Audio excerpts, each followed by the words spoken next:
question this morning. Let's do some good news. How about this?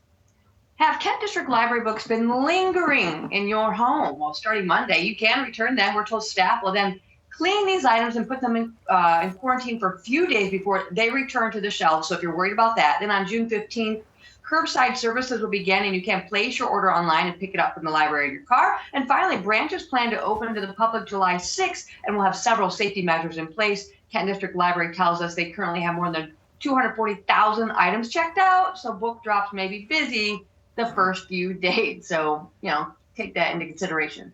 Absolutely. And John Ball Zoo in Grand Rapids is getting ready to reopen with new health and safety measures in place.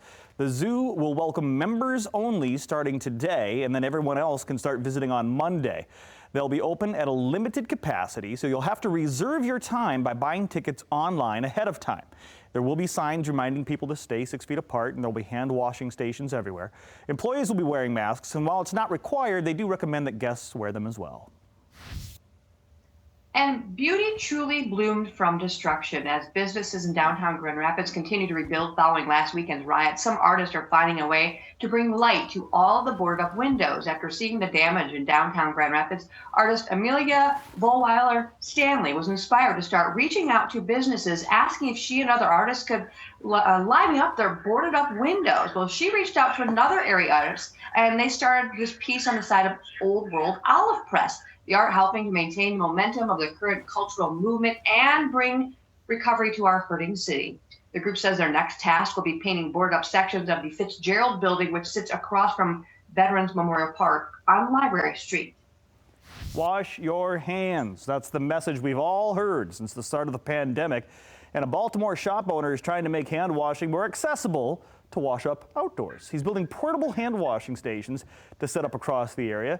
He first used his portable sinks at events like festivals, and now he sees a much larger need. Good for you.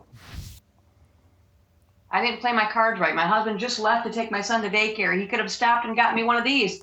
A donut. For many of the country, it symbolizes breakfast on the go. But today highlights the past wartime value of donuts. According to the National Day calendar, the Salvation Army created the day in 1938 to honor not just a sweet treat, but the women who served them to soldiers in World War I. These ladies were called the Salvation Army Donut Lassies. They used the treats to boost the morale of the troops. Now they commonly boost the morale of those craving a sweet fix. Donuts come glazed, iced, cream-filled, or topped with just about anything you can imagine these days. You can also score a free goodie from Krispy Kreme and other places today to mark the occasion. And I did that story yesterday, so just go ahead and search it on fox17morningmix.com. By the way, there are donuts here at the station. I hate to break it to you. Sorry. Don't do this to me. And Anderson and girls